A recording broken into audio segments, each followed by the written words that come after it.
कल आप कर रहे सी चेंज ऑफ इंडिपेंडेंट वेरीएबल, आप क्वेश्चनस भी कर ले सी एंड आप सारा इंडिपेंडेंट वेरीएबल डिस्कस भी कर लिया सी कि आप किमें क्वेश्चनस से अप्लाई करना। तो नैक्सट आप क्वेश्चन करते हैं इंडिपेंडेंट वेरीएबल के होर solve the differential equation y double derivative plus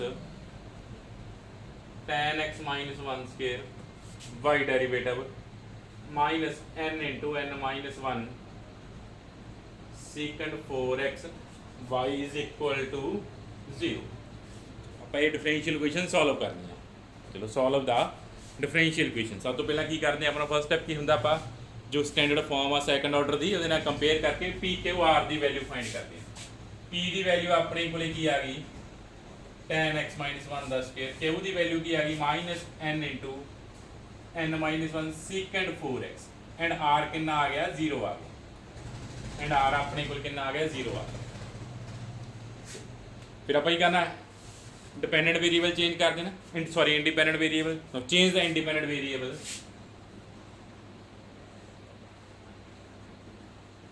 independent variable x to z, independent variable आप इंडिपेंडेंट वेरिएबल x ਨੂੰ ਆਪਾਂ z ਚੇਂਜ ਕਰਤਾ ਤਾਂ ਆਪਣੇ ਕੋਲ ਇਕੁਏਸ਼ਨ ਕੀ ਰਿਡਿਊਸ ਹੋ ਜਾਂਦੀ ਆ 1 ਰਿਡਿਊਸਸ ਟੂ इक्वेशन अपने को की बन जाती है d square y upon D z square plus P1 dy by D z plus Q1 y is equal to R1। तो आही इक्वेशन बन जानी है अपने को। फर्स्ट इक्वेशन की रिड्यूस हो जाती है सैकंड इक्वेशन च। फिर अपन P1 पता P1 अपने को की होंगे वा d square z upon D x square plus P d Z by D x divide by D Z by D x का होल स्क्वेयर एंड R1 की इक्वल होंगे वा r over d Z by D x का whole square. इतने r की value 0 आ तो R1 भी कितना आ जाएगा 0 आ जाएगा एंड Q1 अपने को की होंगे वा Q upon d Z over D x का होल स्क्वेयर एंड Q की वैल्यू Q1 की वैल्यू कितनी अपने को Q upon d Z upon D x का होल स्क्वेयर। ਹੁਣ ਆਪਾਂ ਕਿਹਾ ਸੀ ਕਿ ਇੱਥੋਂ ਆਪਣੇ ਕੋਲ ਦੋ ਮੈਥਡ ਸਟਾਰਟ ਹੁੰਦੇ ਆ। ਫਸਟ ਮੈਥਡ ਕਿਹੜਾ ਸੀ ਕਿ P1 ਨੂੰ 0 ਪੁੱਟ ਕਰ ਲਓ Z ਦੀ ਵੈਲਿਊ ਆ ਜਾਏਗੀ, P1 ਨੂੰ 0 ਪੁੱਟ ਕਰ ਲਓ Z ਦੀ ਵੈਲਿਊ ਆ ਜਾਏਗੀ। ਜੋ ਜੇ ਫਸਟ ਮੈਥਡ ਨਾਲ ਕਰਨਾ ਫਸਟ ਮੈਥਡ ਨਾਲ ਕਰਕੇ ਦੇਖੋ ਕੁਐਸਚਨ ਨੂੰ। ਫਸਟ ਮੈਥਡ ਕੀ ਕਹਿ ਰਿਹਾ ਕਿ P1 ਨੂੰ ਕੀ ਪੁੱਟ ਕਰੋ 0 ਪੁੱਟ ਕਰੋ। ਚਲੋ ਪਹਿਲਾਂ ਆਪਾਂ ਇੱਥੇ ਫਸਟ ਮੈਥਡ ਅਪਲਾਈ ਕਰਦੇ ਹਾਂ ਫਿਰ ਦੇਖਦੇ ਹਾਂ Z ਦੀ ਵੈਲਿਊ ਕੀ ਆਉਂਦੀ ਆ। ਜਦੋਂ ਫਸਟ ਮੈਥਡ 'ਚ ਕੀ ਕਹਿੰਦਾ ਜਦੋਂ P1 ਨੂੰ 0 ਪੁੱਟ ਕਰਤਾ ਆਪਣੇ ਕੋਲ Z ਦੀ ਵੈਲਿਊ ਆ ਜਾਣੀ ਹੈ। दैन आप जो Q1 है वो वैल्यू चैक करनी है Z के केस जो Z फाइंड हो गया अपना क्वेश्चन कितने डिपेंड करता Q1 जहाँ तक Q1 कॉन्सटेंट आए या कॉन्सटेंट अपॉन Z स्क्वेयर आए तो अपना फर्स्ट मैथड ईजिली अप्लाई कर सकते हैं आप। जो देखते हैं फर्स्ट मैथड अप्लाई हो रहा है इतने। चलो P1 ਨੂੰ 0 पुट किया आप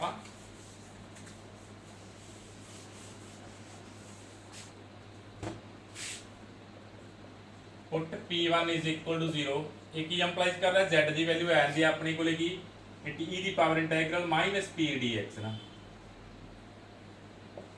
अपने को की आ जाती है Z की वैल्यू आ जाती है एक्सपोनेंट e की इंटैग्रल e की पावर माइनस P dx। चलो इतने P की वैल्यू पुट करो एंड देखो अपने को Z की वैल्यू की आएगी। पहला P की वैल्यू फाइंड करते हैं आप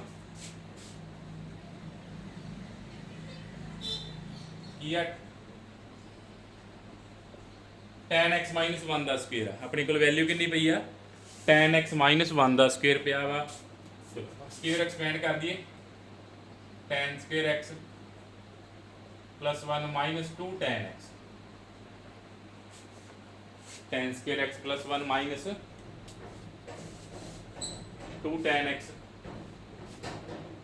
dx।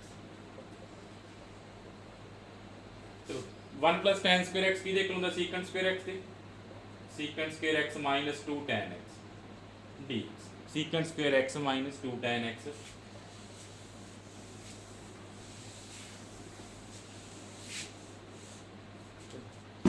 इंटीग्रेशन सॉल्व करते हैं। tan secant की integration tan x plus 2 log secant x plus 2 log secant x ਇਹਨੂੰ ਲਿਖਦੇ ਆ e ਦੀ power minus tan x into secant square x, ਇਹੀ ਬਣ ਜਾਏਗਾ e ਦੀ power minus tan x into secant square x। ਚਲੋ tan x ਨੂੰ ਆਪਾਂ ਕੀ ਪੁੱਟ ਕਰ ਦਿੰਦੇ ਆ, t ਪੁੱਟ ਕਰ ਦਿੰਦੇ ਆ, ਨਾਲ ਦਾ ਕੀ ਪਿਆ ਆਪਣੇ ਕੋਲੇ ਡੈਰੀਵੇਟਿਵ ਪਿਆ, ਇੱਥੇ tan x ਨੂੰ ਕੀ ਪੁੱਟ ਕਰ ਦਾਂਗੇ ਆਪਾਂ, t ਪੁੱਟ ਕਰ ਦਾਂਗੇ, ਤੇ ਨਾਲ ਆਪਣੇ ਕੋਲ ਦਾ ਕੀ ਪਿਆ, ਉਹ ਡੈਰੀਵੇਟਿਵ ਵੀ ਪਿਆ ਵਾ ਨਾ। ਕੀ ਆਨਸਰ ਆ ਜਾਏਗਾ ਆਪਣੇ ਕੋਲੇ e ਦੀ ਪਾਵਰ ਮਾਈਨਸ tan x ਬਣ ਜਾਏਗਾ। ਆਪਣੇ ਕੋਲੇ z ਦੀ ਵੈਲਿਊ ਕੀ ਆ ਗਈ, e raise to power minus tan x ਬਣ ਗਈ। z ਦੀ ਵੈਲਿਊ ਕੀ ਬਣ ਗਈ, e ਦੀ ਪਾਵਰ, ਹਾਂ ਐਕਸਪੋਨੈਂਸ਼ੀਅਲ ਦੀ ਪਾਵਰ ਹੀ ਬਚਦੀ ਪਈ ਆ ਨਾ। ਹਾਂ z ਦੀ ਵੈਲਿਊ ਆਪਣੇ ਕੋਲੇ ਕੀ ਬਚਦੀ ਪਈ ਆ, e raise to power minus tan x। z find ਹੋ ਗਿਆ। ਹੁਣ ਆਪਣਾ ਕੁਐਸਚਨ ਸਟਾਰਟ ਹੋ ਰਿਹਾ। ਚਲੋ ਫਸਟ ਮੈਥਡ p1 ਨੂੰ 0 ਪੁੱਟ ਕੀਤਾ, ਆਪਾਂ z ਦੀ ਵੈਲਿਊ ਕਿੰਨੀ ਆ ਗਈ, ਇਟ ਮੀਨ z ਆਪਣੇ ਕੋਲੇ ਕਿੰਨਾ ਆ ਗਿਆ, e ਦੀ ਪਾਵਰ ਮਾਈਨਸ tan x ਆ ਗਿਆ। ਬਟ ਆਪਾਂ ਦਾ q1 ਫਾਈਂਡ ਕਰਨਾ। q1 ਕਿਹਦੇ ਇਕੁਅਲ ਹੁੰਦਾ, q over dz upon dx ਦਾ ਹੋਲ ਸਕੁਅਰ। ਚਲੋ q ਦੀ ਵੈਲਿਊ ਕਿੰਨੀ ਸੀ ਆਪਣੇ ਕੋਲੇ, ਆਪਣੇ ਕੋਲ q ਦੀ value C minus n into n minus 1 secant 4x divided by dz by dx ਦਾ whole square. dz by dx ਦਾ ਹੋਲ ਸਕੁਅਰ ਕੀ ਆ ਜਾਊਗਾ, ਆ z ਪਿਆ, ਇਹਦਾ ਡੈਰੀਵੇਟਿਵ ਕਰੋਗੇ ਕੀ ਆ ਜਾਏਗਾ, e ਦੀ power minus tan x into tan x ਦਾ derivative minus secant square x ਨਾ, ਇਹਦਾ ਸਾਰੇ ਦਾ ਸਕੁਅਰ ਨਾ, ਮਾਈਨਸ e ਦੀ ਪਾਵਰ ਮਾਈਨਸ tan x ਦਾ derivative minus secant square x। ਹੁਣ ਆ ਬਣ ਗਿਆ ਆਪਣੇ ਕੋਲੇ। ਜਦੋਂ ਦੇਖੋ q1 ਕੀ ਬਣਦਾ ਪਿਆ ਵਾ, ਜੇ ਤੁਸੀਂ ਦੇਖੋ ਆ ਆਪਣੇ ਕੋਲੇ q1 ਆ ਗਿਆ, secant ਦਾ secant ਕੈਨਸਲ ਹੋ ਗਿਆ, ਕੀ ਬਚ ਗਿਆ q1 minus n minus 1 e ਦੀ ਪਾਵਰ ਮਾਈਨਸ e ਦੀ ਪਾਵਰ tan x ਦਾ ਸਕੁਅਰ। ਇਹਨੂੰ ਆਪਾਂ z ਸਕੁਅਰ ਵੀ ਲਿਖ ਸਕਦੇ ਹਾਂ ਨਾ।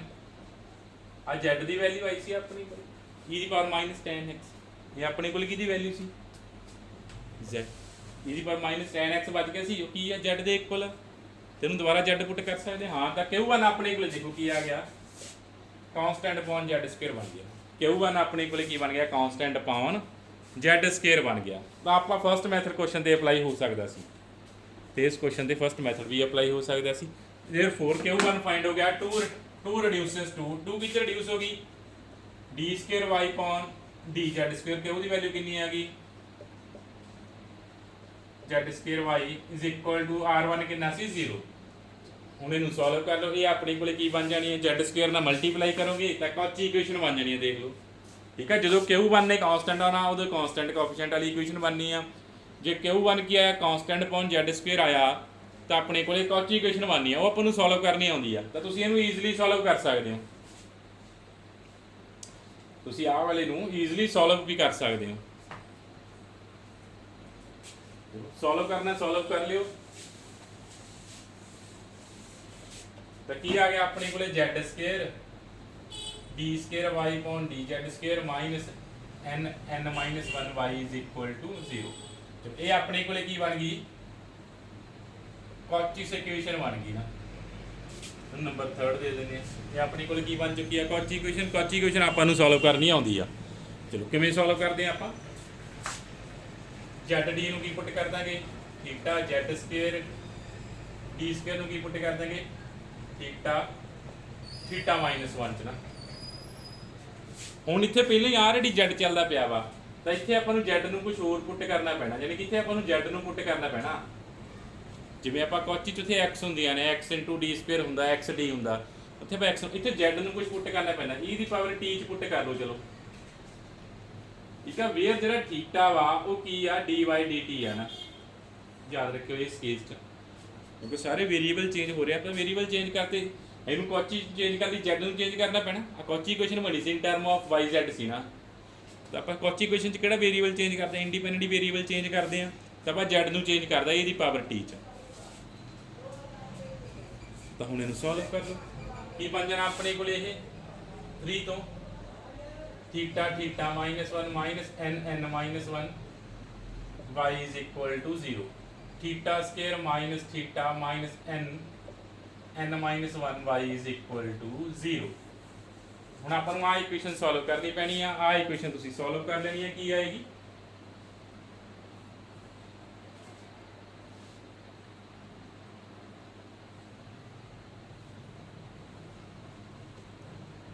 इक्वेशन आप सॉल्व कर लेनी है कर लेने सॉल्व चलो थीटा दी वैल्यू ऑक्सिलरी इक्वेशन हम सॉल्व करने लगे थीटा की आ गया 1 plus minus under root 1 square minus plus 4n n minus 1 divided by 2 देख लेने आप फैक्टर फाइंड कर लेने जो फैक्टर आ जाएंगे प्लस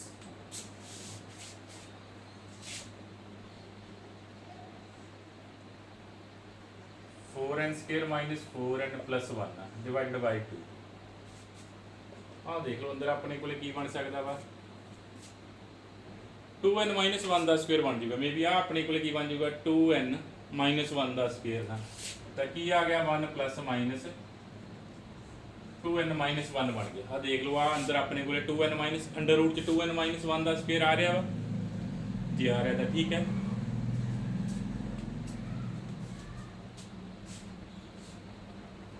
तो चलो इतो अपने को थीटा दी वैल्यू की आ गया एक बार प्लस रखोगे की आ जाएगा वैल्यू n आ जाएगी दूसरे टाइम की रखोगे माइनस वाली टर्म रखोगे तो वैल्यू देख लो की आ जाएगी I think 1 minus 2n 1 minus n value आ जाएगी दो वैल्यूज आ गई n एंड 1 माइनस n दोनों वैल्यूज आ गई n and 1 minus n value आ गई अपने को थीटा दी दैन देयरफॉर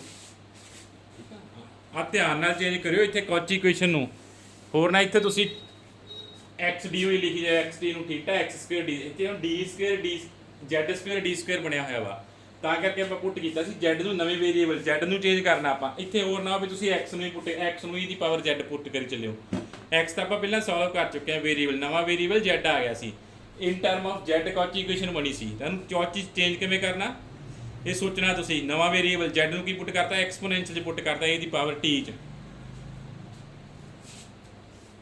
देयरफॉर दा अपने को सॉल्यूशन की आ गया सॉल्यूशन ऑफ थर्ड की बन गया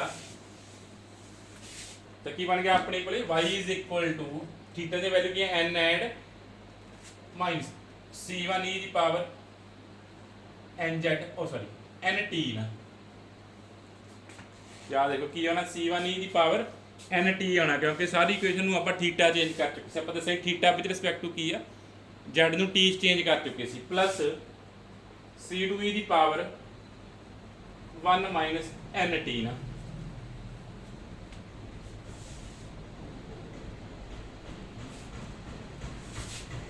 दोबारा z चेंज कर रहे हैं e दी पावर t की दे इक्वल सी z दे इक्वल सी आ गया सी e दी पावर t की दे इक्वल z दे इक्वल है की बन गया c1 c2 z दी पावर 1 माइनस ये की आ गया आ की बन गया सॉल्यूशन ऑफ थर्ड बन गया अपने को की आ गया सॉल्यूशन ऑफ थर्ड आ गया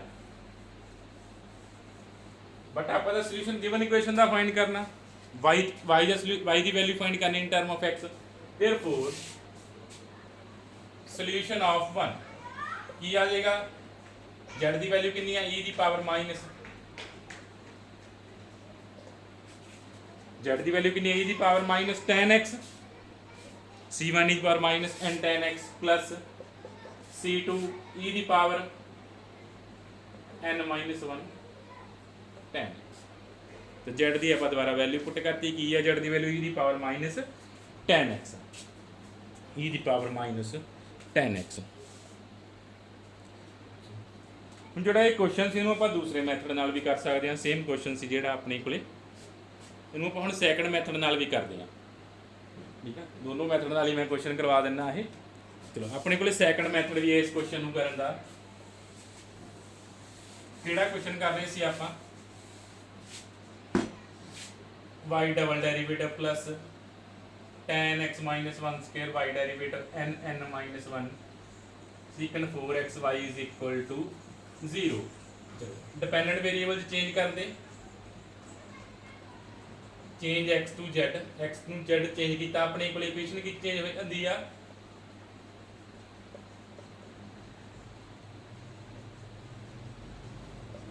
R तो सारे फाइंड कर लियो, सारा कुछ लिख दो, पहले पी क्यू आर लिख लियो।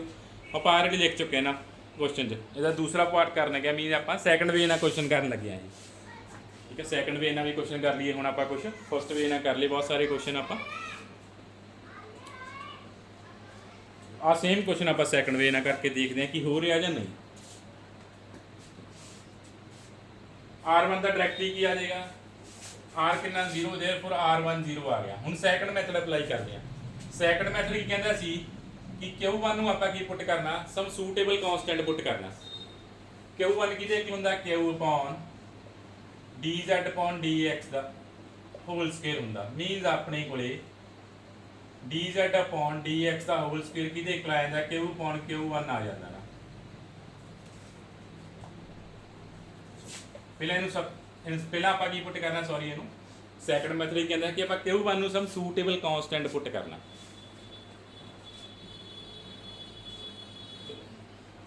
तो देखो की पुट करोगे Q1 ਨੂੰ, Q1 ਨੂੰ ਆਪਾਂ ਕੀ ਪੁੱਟ ਕਰੀਏ, ਕਿਹੜਾ ਕਨਸਟੈਂਟ ਪੁੱਟ ਕਰੀਏ ਆਪਾਂ ਪੁੱਟ ਕਰ ਦਈਏ Q1 ਨੂੰ।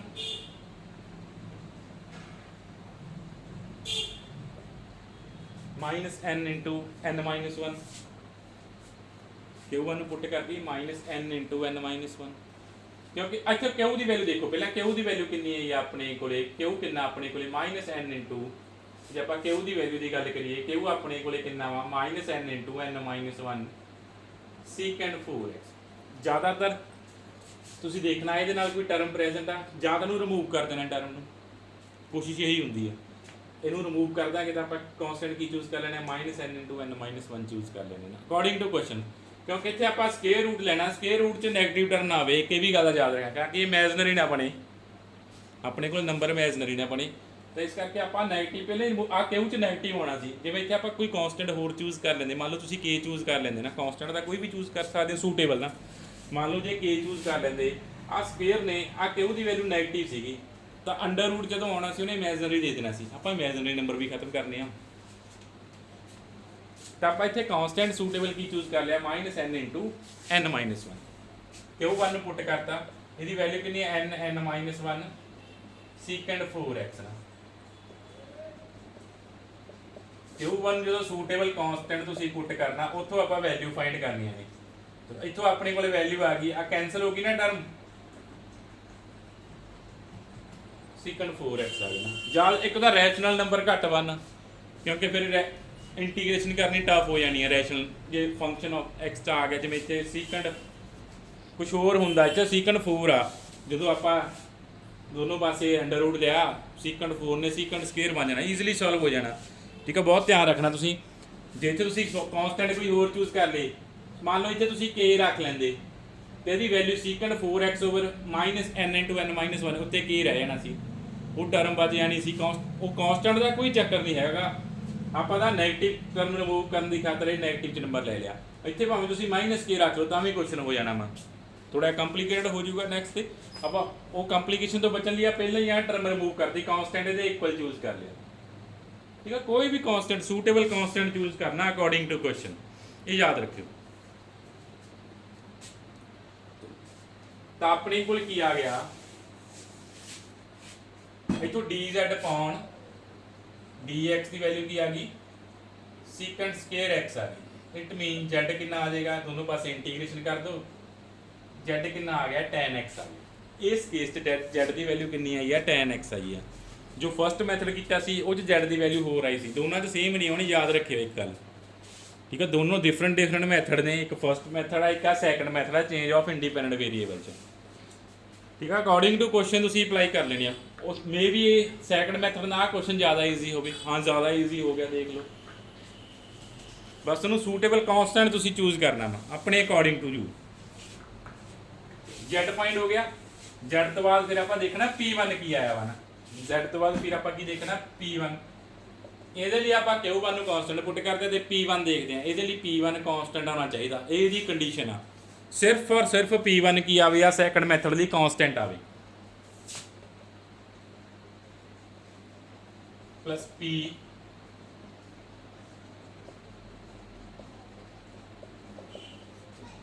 Z का सैकेंड डेरिवेटिव फाइंड कर लो। Z का सैकेंड डेरिवेटिव कितना आएगा, आ z पे वा सैकंड डेरिवेटिव की आ जाएगा 2 सीकेंड स्क्वायर x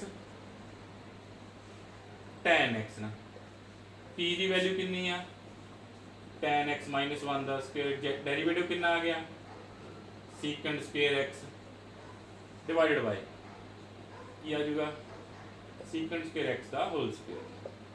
तो सॉल्व कर लो P1 की आ रहा देखो सब तो पहले तो सब तो पहले चेक करना इतो P1 अपने को की आया वा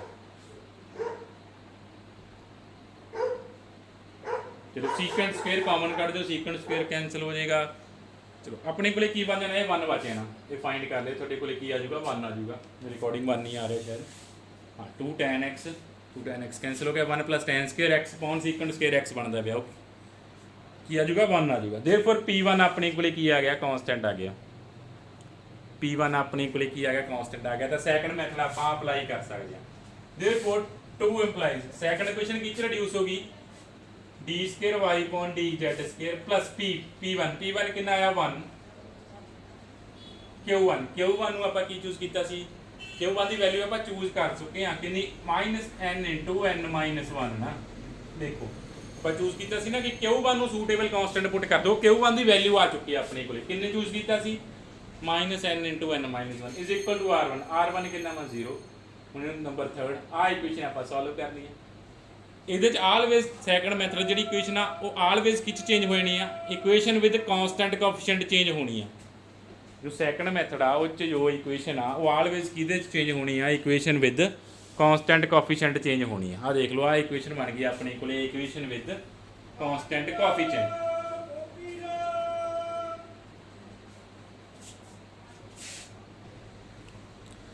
ਹੁਣ ਆ ਥਰਡ ਨੂੰ ਸੋਲਵ ਕਰ ਲਓ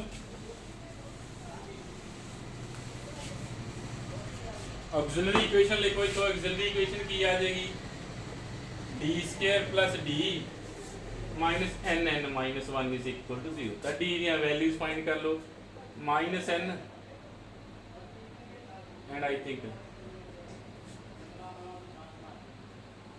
देखो ये आ गया d दी values n and minus n and n minus 1 पिछली बार ना उल्टा हो गया क्योंकि इतने प्लस थीटा सी इतने सॉरी माइनस थीटा इतने प्लस टी है ना तो अपने को आ वैल्यू आ गई डी दियाँ तो अपने को सोल्यूशन की आ गया y is equal to c1 e की power minus nz c2 e की पावर n माइनस 1z चलो सोल्यूशन ऑफ 1 आप 1 का सोल्यूशन फाइंड करना z की वैल्यू पुट कर दो की सी z की value tan x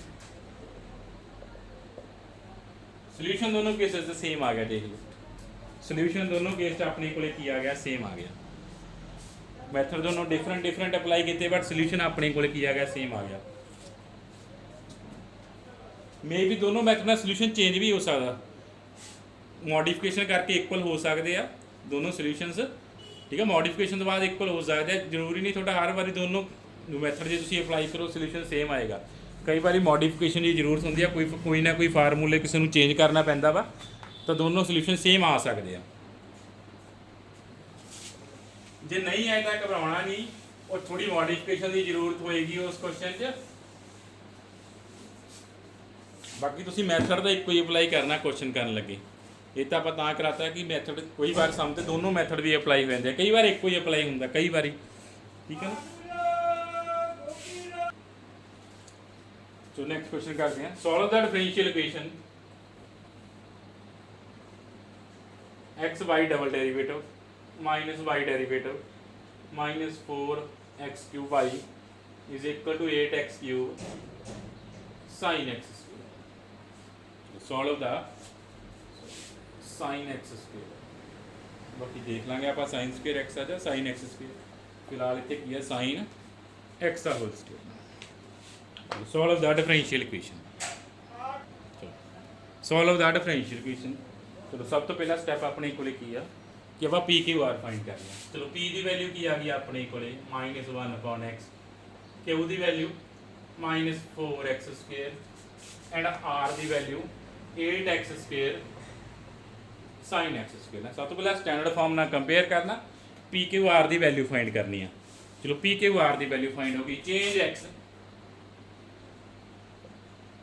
to z चलो इंडिपेंडेंट वेरीएबल चेंज कर देने एक्स नूं आपां जेड च तो 1 अपने को रिड्यूस हो जाती है d square y upon d z square P1 dy upon d z plus Q1 y is equal to R।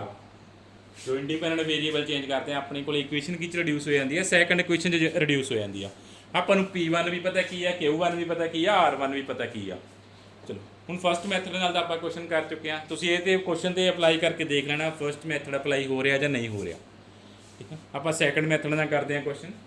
ਠੀਕ ਹੈ, ਸੈਕੰਡ ਮੈਥਡ ਹੀ ਕਹਿੰਦਾ ਵਾ ਕਿ ਆਪਾਂ ਜੋ ਪੁੱਟ Q1 ਨੂੰ, ਜੋ Q1 ਆਪਣੇ ਕੋਲੇ Q1 ਕਿਹਦੇ ਕੋਲ ਹੁੰਦਾ, Q upon ਕਿ Q1 ਨੂੰ ਆਪਾਂ ਆਪਣੇ ਕੋਲੋਂ ਵੈਲਿਊ ਦੇ ਦੇਣੀ ਆ।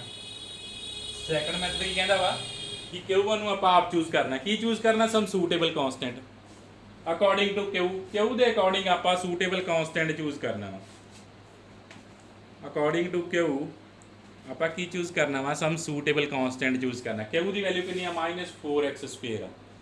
Q ਦੀ ਵੈਲਿਊ ਕਿੰਨੀ ਆ, -4x² ਆ। ਹੁਣ ਤੁਹਾਡੀ ਚੁਆਇਸ ਆ, ਇੱਕ ਤਾਂ ਨੈਗੇਟਿਵ ਖਤਮ ਕਰਨਾ, ਇੱਕ ਤਾਂ Q ਦੀ ਵੈਲਿਊ ਨੈਗੇਟਿਵ 'ਚ ਆ ਰਹੀ ਹੈ ਤਾਂ ਇੱਕ ਤਾਂ ਆਪਾਂ ਨੈਗੇਟਿਵ ਖਤਮ ਕਰਨਾ ਹੋਊਗਾ। ਤਾਂ ਆਪਾਂ ਨੂੰ ਜਿਹੜਾ ਸੂਟੇਬਲ ਕਨਸਟੈਂਟ ਆ ਉਹ ਨੈਗੇਟਿਵ ਦੀ ਫਾਰਮ 'ਚ ਲੈਣਾ ਪਊਗਾ ਨਾ, ਕਿ ਮਾਈਨਸ ਸਮਥਿੰਗ ਲੈਣਾ ਪਊਗਾ। ਜਾਂ ਤਾਂ -1 ਚੂਜ਼ ਕਰ ਸਕਦੇ ਹੋ ਜਾਂ -4 ਵੀ ਚੂਜ਼ ਕਰ ਸਕਦੇ ਹੋ, ਕੋਈ ਪ੍ਰੋਬਲਮ ਨਹੀਂ। ਜੇ 4 ਰਿਮੂਵ ਕਰਨਾ ਚਾਹੁੰਦੇ ਤੁਸੀਂ ਇੱਥੋਂ, ਤੁਹਾਨੂੰ -4 ਚੂਜ਼ ਕਰ ਲਓ, ਨਹੀਂ ਤਾਂ -1 ਚੂਜ਼ ਕਰ ਲਓ। -1 ਨਾਲ ਵੀ ਕੁਐਸਚਨ ਹੋ ਜਾਏਗਾ, -4 ਨਾਲ ਵੀ। ਜੇ ਕੁਛ ਹੋਰ ਰੱਖਣਾ ਹੋਰ ਵੀ ਰੱਖ ਸਕਦੇ ਹੋ, ਕੋਈ ਪ੍ਰੋਬਲਮ ਨਹੀਂ। ਬਸ ਇਹੀ ਆ ਕਿ ਤੁਹਾਡੇ ਕੋਲ ਜਿਹੜੀ ਐਗਜ਼ਿਲਰੀ ਇਕੁਏਸ਼ਨ ਬਣਨੀ ਹੈ ਲਾਸਟ ਤੇ ਉਹ ਸੋਲਵ ਹੋ ਜਾਏ, ਈਜ਼ੀਲੀ ਸੋਲਵ ਹੋ ਜਾਏ। ਇਸ ਤਰ੍ਹਾਂ ਰੱਖਣਾ, ਇਰੈਸ਼ਨਲ ਵਗੈਰਾ ਨਾ ਰਹਿ ਜਾਣ ਨੰਬਰ। ਠੀਕ ਹੈ, ਰੈਸ਼ਨਲ ਨੰਬਰ ਨਾ ਬਚ ਜਾਣ, ਆਪਾਂ ਕਿ ਧਿਆਨ ਰੱਖਣਾ, ਕਿਉਂਕਿ ਫਿਰ ਐਗਜ਼ਿਲਰੀ ਇਕੁਏਸ਼ਨ ਫਾਈਂਡ ਕਰਨੀ ਥੋੜੀ ਮੁਸ਼ਕਲ ਹੋ ਜਾਣੀ ਹੈ ਐਗਜ਼ਿਲਰੀ ਇਕੁਏਸ਼ਨ ਦੇ ਰੂਟਸ। ਤਾਂ ਆਪਾਂ ਨੂੰ ਕੀ ਰੱਖ ਲੈਣੇ ਆ, -4 ਚੂਜ਼ ਕਰ ਲੈਂਦੇ ਆ। ਇਟ ਮੀਨਸ ਕੀ ਆ ਗਿਆ, Q ਦੀ ਵੈਲਿਊ ਕਿੰਨੀ ਆ, -4x²। ਠੀਕ ਹੈ, Q1 ਦੀ ਵੈਲਿਊ ਆਪਾਂ ਕਿੰਨੀ ਚੂਜ਼ ਕਰ ਲਈ, -4 ਚੂਜ਼ ਕਰ ਲਈ। ਠੀਕ ਹੈ, ਯਾਦ ਰੱਖੋ ਇੱਥੇ Q1 ਦੀ ਵੈਲਿਊ ਆਪਾਂ ਕਿੰਨੀ ਚੂਜ਼ ਕਰ ਲਈ, -4 ਚੂਜ਼ ਕਰ ਚੁੱਕੇ ਹਾਂ। Q1 ਦੀ ਵੈਲਿਊ ਆਪਾਂ ਆਪ ਚੂਜ਼ ਕਰਨੀ ਹੈ ਇਸ ਮੈਥਡ ਲਈ। It mean dz upon dx ਦਾ ਹੋਲ ਸਕੁਅਰ ਕਿਹਦੇ ਇਕੁਅਲ ਆ ਗਿਆ, x² ਦੇ ਇਕੁਅਲ ਆ ਗਿਆ। ਜੇ ਤੁਸੀਂ -1 ਚੂਜ਼ ਕਰੋਗੇ ਉਹ 4x² ਦੇ ਇਕੁਅਲ ਆ ਜਾਏਗਾ। ਜੇ ਤੁਸੀਂ ਇੱਥੇ -1 ਚੂਜ਼ ਕਰਦੇ -4 ਦੇਗਾ ਤਾਂ ਇੱਥੇ 4x² ਆਉਣਾ ਸੀ। ਇੱਥੋਂ dz upon dx ਆ ਗਿਆ, ਆਪਣੇ ਕੋਲੇ ਕਿੰਨਾ ਆ ਗਿਆ, x ਆ ਗਿਆ। dz upon dx ਕਿੰਨਾ ਆ ਗਿਆ, x ਬਣ ਗਿਆ। dz upon dx ਆਪਣੇ ਕੋਲੇ x ਆ ਗਿਆ, ਤਾਂ ਇੱਥੋਂ ਆਪਾਂ z ਫਾਈਂਡ ਕਰ ਦਿੰਦੇ ਆ। ਤਾਂ ਇੱਥੋਂ z ਕਿੰਨਾ ਆ ਜਾਏਗਾ, x²/2 ਆ ਜਾਣਾ ਵਾ। z ਕਿੰਨਾ ਆ ਜਾਣਾ ਵਾ, x²/2। ਚਲੋ z ਫਾਈਂਡ ਹੋ ਗਿਆ ਆਪਣੇ ਕੋਲੇ, z ਕਿੰਨਾ ਆ ਗਿਆ, x²/2 ਆ ਗਿਆ।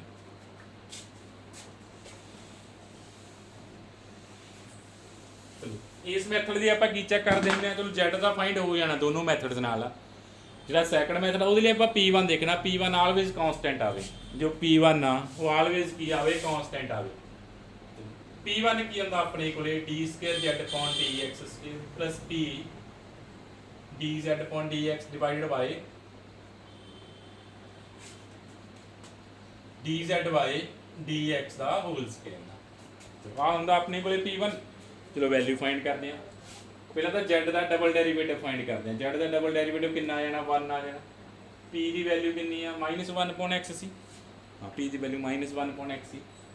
ਫਸਟ ਡੈਰੀਵੇਟਿਵ ਕਿੰਨਾ ਆਇਆ ਹੋਇਆ ਆਪਣੇ ਕੋਲੇ, x ਆਇਆ ਹੋਇਆ ਨਾ। ਇਹ ਤਾਂ ਵੈਸੇ ਹੀ 0 ਬਣ ਗਿਆ। ਆ ਫਾਈਂਡ ਕਰਨਾ ਕਰ ਲਿਓ।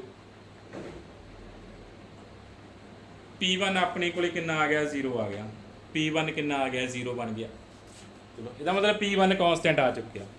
ਠੀਕ ਆ, ਆਪਣੀ ਕੋਸ਼ਿਸ਼ ਇਹੀ ਹੈ ਕਿ P1 ਕੀ ਆਵੇ, ਕਾਂਸਟੈਂਟ ਆਵੇ। ਜੇ P1 ਕਾਂਸਟੈਂਟ ਆ ਗਿਆ ਤਾਂ ਤੁਸੀਂ ਇਹ ਮੈਥਡ ਕੰਟੀਨਿਊ ਕਰ ਲੈਣਾ, ਅਦਰਵਾਈਜ਼ ਫਿਰ ਤੁਸੀਂ ਫਸਟ ਮੈਥਡ ਤੇ ਚਲੇ ਜਾਣਾ ਜੇ ਆ P1 ਕਾਂਸਟੈਂਟ ਨਾ ਆਇਆ। ਠੀਕ ਹੈ, ਦੋਨਾਂ ਚੋਂ ਜਾਂ ਦੋਨੇ ਮੈਥਡ ਅਪਲਾਈ ਹੋ ਸਕਦੇ ਜਾਂ ਦੋਨਾਂ ਚੋਂ ਇੱਕੋ ਹੀ ਅਪਲਾਈ ਹੋਊਗਾ। ਇਹ ਦੇਖ ਲੈਣਾ ਤੁਸੀਂ ਕੁਐਸਚਨ। ਨੈਕਸਟ ਆਪਾਂ R1 ਫਾਈਂਡ ਕਰਨਾ। R1 ਆਪਣੇ ਕੋਲੇ ਕੀ ਦੇਖ ਹੁੰਦਾ, R upon dz/dx ਦਾ ਹੋਲ ਸਕੁਅਰ ਨਾ। R ਦੀ ਵੈਲਿਊ ਕਿੰਨੀ ਆ ਆਪਣੇ ਕੋਲੇ, R ਦੀ ਵੈਲਿਊ ਹੈਗੀ ਆਪਣੇ ਕੋਲੇ 8x² sin x² ਨਾ। dz/dx ਦਾ ਹੋਲ ਸਕੁਅਰ x² ਬਣ ਗਿਆ। ਕੀ ਬਣ ਗਿਆ, ਇਹ sin x²। ਬਟ ਇਹ ਸਾਰਾ ਕੁਝ ਇਨ ਟਰਮ ਆਫ ਕੀ ਚਾਹੀਦਾ, z ਚਾਹੀਦਾ ਆਪਾਂ ਨੂੰ, ਕਿਉਂਕਿ ਸਾਰੀ ਇਕੁਏਸ਼ਨ ਤਾਂ ਆਪਾਂ z ਚੇਂਜ ਕਰ ਚੁੱਕੇ ਆ। ਤਾਂ x² ਦੀ ਵੈਲਿਊ ਕਿੰਨੀ ਆਉਣੀ ਆ, ਇੱਥੋਂ ਦੇਖੋ ਆ z ਦੀ ਵੈਲਿਊ ਆਈ ਆ, x ਦੀ ਵੈਲਿਊ ਕਿੰਨੀ ਆਉਣੀ ਆ, 8 sin 2z। ठीक है, याद रखो सारी इक्वेशन Z च चेंज करनी जरूरी आ। ये ना होवे किसी स्टैप ते x बची, जिवें इत्थे x बचदा पिया सी R1 दी वैल्यू 8 sin x स्क्वेयर बनदा सी, ਤਾਂ ਆਪਾਂ ਨੂੰ x स्क्वेयर ਨੂੰ ਵੀ ਇਨ ਟਰਮ ਆਫ ਜੋ x ਆ ਨੂੰ Z ਚ ਚੇਂਜ ਕਰਨਾ ਜੋ ਇਕੁਏਸ਼ਨ ਬਚਣੀ ਆ, ਕਿਉਂਕਿ x ਨੂੰ ਆਪਾਂ ਆਲਰੇਡੀ Z ਚ ਚੇਂਜ ਕਰ ਚੁੱਕੇ ਆ। ਤਾਂ ਆਪਣੇ ਕੋਲ ਸਾਰੀਆਂ ਵੈਲਿਊਜ਼ ਫਾਈਂਡ ਹੋ ਗਈਆਂ। P1 0 ਆ ਗਿਆ, Q1 ਆਪਾਂ ਚੂਜ਼ ਕਰ ਚੁੱਕੇ ਕਿੰਨਾ -4, therefore second reduces to, second equation की रिड्यूस होगी, P1 0 आ गया, Q1 ਆਪਾਂ ਕਿੰਨਾ ਚੂਜ਼ ਕਰ ਲਿਆ -4 ਚੂਜ਼ ਕੀਤਾ ਸੀ, is equal to R1 the value ਆਈ ਆ 8 sin 2, 8 sin 2।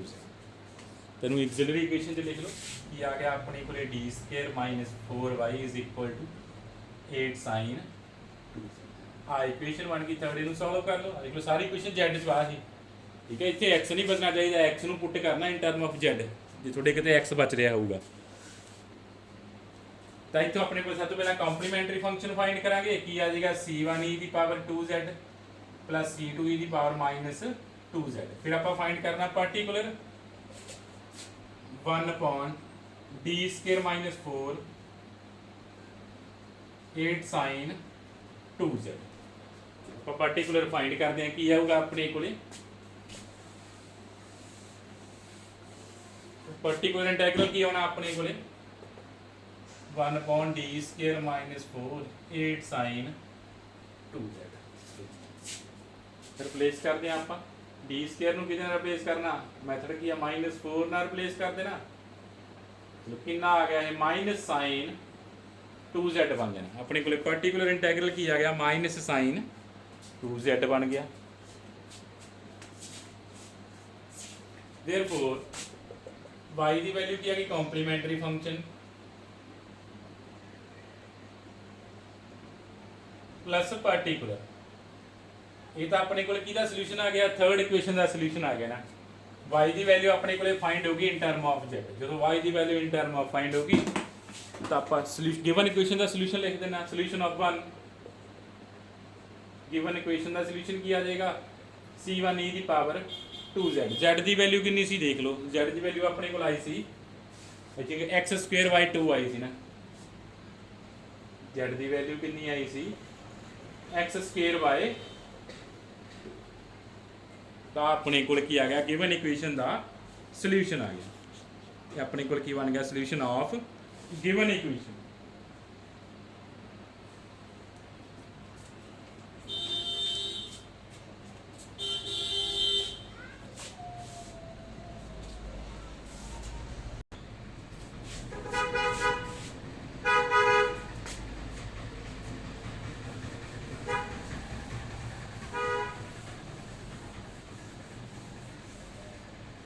चलो एक क्वेश्चन आप और करते हैं। Solve the differential equation y double derivative minus y derivative cot x minus sine square x y is equal to cos x minus cos cube x। और भी दिता होया ਉਹਦੀ ਰਾਈਟ ਸਾਈਡ ਤੇ ਥੋੜਾ ਫਰਕ ਆ ਨਾ, ਉੱਥੇ ਮਾਈਨਸ ਜ਼ਰੂਰ ਪਾ ਲਿਓ ਨਾ, ਜਿਹੜਾ ਇਹਦਾ ਔਰ ਪੜ ਕੇ ਹੋਣਾ cos x minus cos cube x। ਜਾਂ ਦੇਖ ਲਿਓ ਕੀ ਆ ਰਿਹਾ ਉੱਥੇ, ਆਪਾਂ ਕੁਐਸਚਨ ਕਰਦੇ ਹਾਂ ਵਾਲਾ ਜਿਹੜਾ ਇਹਦਾ ਔਰ ਪਾਰਟ ਪਾਇਆ ਹੋਇਆ ਥੋੜਾ, ਠੀਕ ਹੈ, ਉਹ ਚੇਂਜ ਕਰ ਲਿਓ, ਸ਼ਾਇਦ ਤੇ ਪ੍ਰੋਬਲਮ ਜਾਏ ਤੇ ਪ੍ਰੋਬਲਮ ਹੋਏਗੀ, ਜਾਂ ਔਰ ਵਾਲੇ ਪਾਰਟ 'ਚ ਆਪਾਂ ਸੋਲਵ ਕਰਦੇ ਹਾਂ। ਆਪਾਂ ਨੂੰ ਗਿਵਨ ਇਕੁਏਸ਼ਨ ਆ, ਕੰਪੇਅਰ ਕਰੋ, p ਦੀ ਵੈਲਿਊ ਫਾਈਂਡ ਕਰੋ, ਮਾਈਨਸ cot x, q ਦੀ value minus sine square x, r ਦੀ value cos x minus cos cube x, cos x minus cos cube x। ਚਲੋ ਆਪਾਂ ਮੈਥਡ ਸੈਕੰਡ ਮੈਥਡ ਨਾਲ ਕਰ ਲਈਏ, ਫਸਟ ਮੈਥਡ ਤੁਸੀਂ ਅਪਲਾਈ ਕਰ ਲੈਣਾ। ਹੁਣ ਆਪਾਂ ਕੁਐਸਚਨ ਸੈਕੰਡ ਮੈਥਡ ਨਾਲ ਕਰ ਲੈਂਦੇ ਹਾਂ। ਚਲੋ ਚੇਂਜ ਇੰਡੀਪੈਂਡੈਂਟ ਵੇਰੀਏਬਲ x ਨੂੰ z ਚੇਂਜ ਕਰ ਦਿੰਦੇ ਆ ਤਾਂ ਆਪਣੇ ਕੋਲ ਇਕੁਏਸ਼ਨ ਕੀ ਚ ਰਿਡਿਊਸ ਹੋ ਜਾਣੀ ਆ, ਆ ਸੈਕੰਡ ਇਕੁਏਸ਼ਨ ਚ ਰਿਡਿਊਸ ਹੋ ਜਾਏਗੀ। x ਇੰਡੀਪੈਂਡੈਂਟ ਵੇਰੀਏਬਲ ਨੂੰ ਚੇਂਜ ਕਰਤਾ ਆਪਾਂ ਤਾਂ 1 ਆਪਣੇ ਕੋਲ ਕੀ ਚ ਰਿਡਿਊਸ ਹੋ ਗਈ ਆ, ਸੈਕੰਡ ਇਕੁਏਸ਼ਨ ਚ ਰਿਡਿਊਸ ਹੋ ਗਈ। ਆਪਾਂ ਨੂੰ P1 ਵੀ ਪਤਾ ਕੀ ਆ, Q1 ਵੀ ਪਤਾ, R1 ਵੀ ਪਤਾ। ਤਾਂ ਮੈਥਡ ਅਪਲਾਈ ਕਰਦੇ ਆ, ਕੀ ਮੈਥਡ ਅਪਲਾਈ ਕਰਦੇ ਆ, ਪੁੱਟ ਕਰਦੇ ਆ Q1 ਨੂੰ ਸਮ ਸੂਟੇਬਲ ਕਾਂਸਟੈਂਟ ਨਾਲ। Q1 ਨੂੰ ਆਪਾਂ ਕੀ ਪੁੱਟ ਕਰਦੇ ਆ, ਸਮ ਸੂਟੇਬਲ ਕਾਂਸਟੈਂਟ ਪੁੱਟ ਕਰਦੇ ਆ। ਚਲੋ ਕੀ ਪੁੱਟ ਕਰੀਏ Q1 ਨੂੰ, ਆਪਣੇ ਕੋਲੇ Q ਦੇਖੋ Q ਦੀ ਵੈਲਿਊ ਕਿੰਨੀ ਆ, क्यू की वैल्यू है minus sine square x minus remove कर लिए आप पुट कर लिए -1 क्यू वन पुट कर लिए -1 तो आप क्यू वन पुट करता -1 ताकि अपने को नैगेटिव खत्म हो जाए ना जोड़ा क्यू नाल पिया वा क्यू वन होंगे कि इक्वल आ Q upon D Z upon D x का whole square is equal to कि इक्वल पुट करता -1 क्यू की वैल्यू पुट करो माइनस साइन स्क्वेयर एक्स आ नैगेटिव खत्म कर ली जो क्यू नाल पिया सी आपां -1 चूज किया ताकि इमेजनरी ना बने तो इथों D Z upon D x कितना आ गया साइन एक्स आ गया जेड कितना आ गया माइनस कॉस एक्स आ गया तो अपने को जेड की वैल्यू फाइंड होगी कितनी फाइंड होगी जेड की वैल्यू माइनस कॉस एक्स चलो फिर अपना मेन काम की आ कि आप P1 चैक करना वा कि P1 इस मैथड ਲਈ कॉन्सटेंट ही आना चाहिए वा चलो आप देखते हैं हम अपने को P1 की आ रहा वा जेड फाइंड हो गया आप P1 देखना की आ रहा वा P1 की इक्वल होंगे अपने को d square z upon D x square plus p d Z by D x divided by D Z by D x का होल स्केयर की आ गया डेरिवेटिव करोगे की आ जाएगा cos x p की वैल्यू कितनी है माइनस cot x सी d Z upon D x कितना आ गया sin x आ गया ना अपॉन आई थिंक ये 0 बन गया ना cos x minus cot into sine की बन गया अपने को 0 बन गया तो P1 की वैल्यू अपने को कितनी आ गई 0 आ गई कॉन्सटेंट आ गई तो आप मैथड अप्लाई कर सकते हैं Q1 आप फाइंड कर चुके हैं Q1 आप पुट किया Q1 कितना पुट किया -1 एंड रह गया R1 फाइंड करना R1 की देखूंगा R upon D Z by D x का होल स्क्वायर R1 फाइंड करते हैं आप की आएगा R की वैल्यू की सी cos x minus cos cube x R की वैल्यू कितनी सी cos x minus cos cube x divided by D Z by D x का square mean cos square x ना चलो cos कॉमन कटिया 1 minus cos square x over cos square sorry D Z by D x कितना सी sign सी ना I think R1 कितना बन गया 1 बन गया R1 की वैल्यू कितनी आ गई 1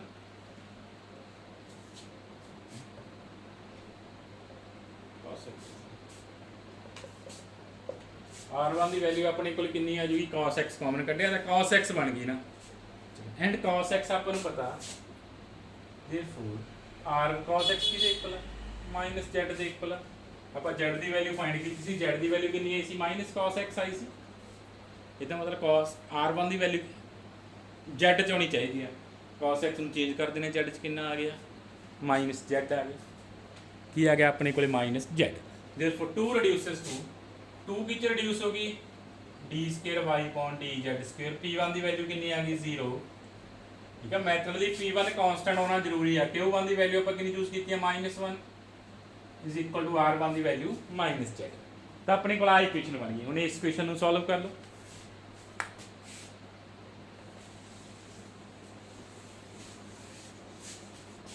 तो की आ गया अपने को d square y upon D z square minus y is equal to minus हम आ इक्वेशन सॉल्व कर लो सब तो पहले आप की फाइंड करांगे कॉम्प्लीमेंट्री फंक्शन फाइंड करांगे चलो सब तो पहले आप कॉम्प्लीमेंट्री फंक्शन फाइंड करते हैं फिर कॉम्प्लीमेंट्री फंक्शन की आ जाएगा C1 की पावर z प्लस फिर आप फाइंड करते हैं पर्टिकुलर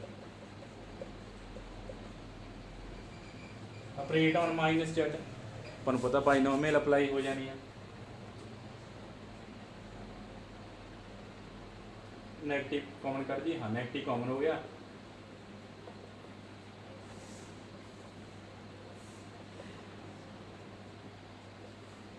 बाकी सारे टर्म कैंसल तो अपने को पार्टिकुलर इंटैग्रल कितना आ गया z बच जाना हायर पावर कैंसल करती हैं पहले ही आप देयरफॉर सॉल्यूशन ऑफ थर्ड की आ गया कॉम्प्लीमेंट्री फंक्शन